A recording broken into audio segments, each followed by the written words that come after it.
আসসালামু আলাইকুম ওয়া রাহমাতুল্লাহি ওয়া বারাকাতুহু।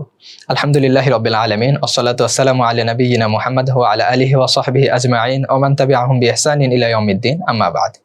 আজকে আমরা আরবি ভাষার অত্যন্ত গুরুত্বপূর্ণ একটা বিষয় নিয়ে আলোচনা করব। আমরা যখন বাক্য নিয়ে আলোচনা করছি, বাক্য গঠন করছি, তখন এই বিষয়টা আমাদের স্পষ্ট থাকা অত্যন্ত প্রয়োজন।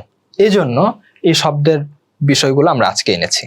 সেটা হচ্ছে যে কালিমার বেশ কিছু প্রকার আমরা এর আগে দেখেছি শুরুতে, যে কালিমা হয় মুযাক্কার হবে অথবা মুআন্নাস হবে, কালিমা হয়তোবা এক বচন হবে, দ্বিবচন হবে অথবা বহু বচন হবে। এখন আমরা বাক্য যখন গঠন করছি তখন আরেক ধরনের প্রকার আমাদের জানা দরকার, কারণ এখন আমরা শেষে জের জবর পেশ নিয়ে কাজ করতেছি। সুতরাং এই প্রকারটা এখন আমাদের লাগবে, এটা আগে দরকার ছিল না, এখন আমাদের লাগবে। সেটা কি, যে আরবি শব্দগুলোকে দুই ভাগে ভাগ করা হয় এই দিকে। সেটা হচ্ছে একটা মুআরাব। মুআরাব কি, যে শব্দের শেষে জের জবর পেশ সবকিছু হয়। যেরকম মুবতাদা হলে শেষে পেশ হবে, আমরা জানি দুই পেশ হবে। তো এই শব্দ, আচ্ছা ভাই আমি দুই পেশ নিব।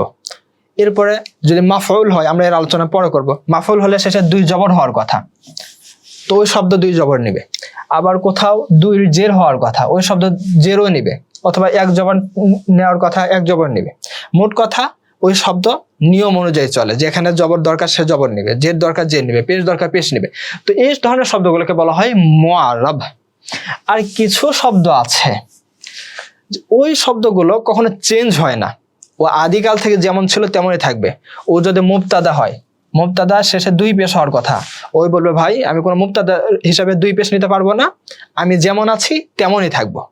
এই ধরনের কিছু শব্দ আছে, এই শব্দগুলোকে বলা হয় মাবনি। মাবনি মানে যে শব্দ সবসময় নিজের অবস্থায় বহাল থাকে, অটল থাকে। যেমন হুয়া তালিবুন, হুয়া মানে হচ্ছে সে।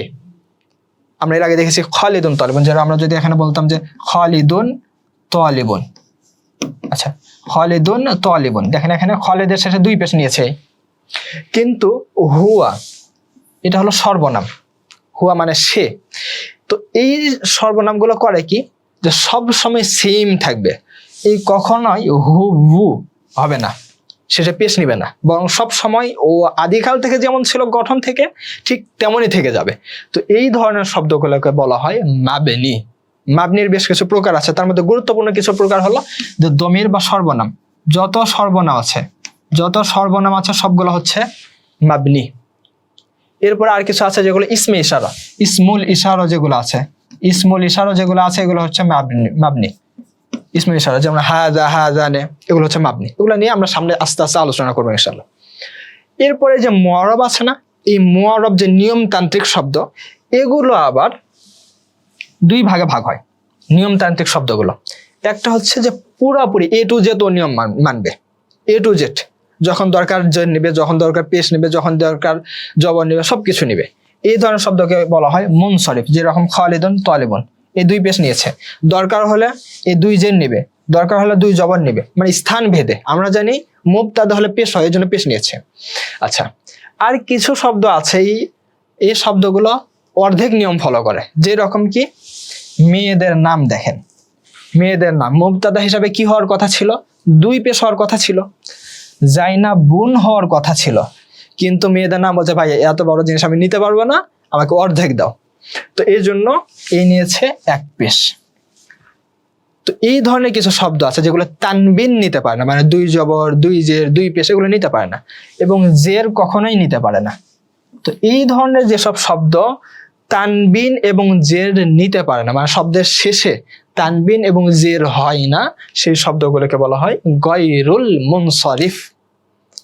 গায়রুল মুনসারিফের একটা প্রকার আমরা যেগুলো দেখেছি, মেয়েদের যত নাম আছে সবগুলো হচ্ছে গায়রে মুনসারিফ, মানে এগুলোতে কখনোই দুই পেশ হবে না এবং কখনোই এগুলোতে জের হবে না। আচ্ছা, তাহলে আরবি শব্দগুলোকে আমরা দেখলাম, হয় মুআরাব হবে অথবা মাবনি হবে।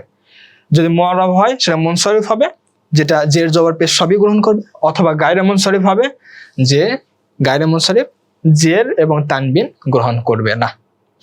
তাহলে আমরা আগামীতে বাক্য গঠনে এই বিষয়গুলো প্রয়োগ করতে পারবো ইনশাআল্লাহ। এই মাদ্রাসার সাথে থাকার জন্য সবাইকে ধন্যবাদ।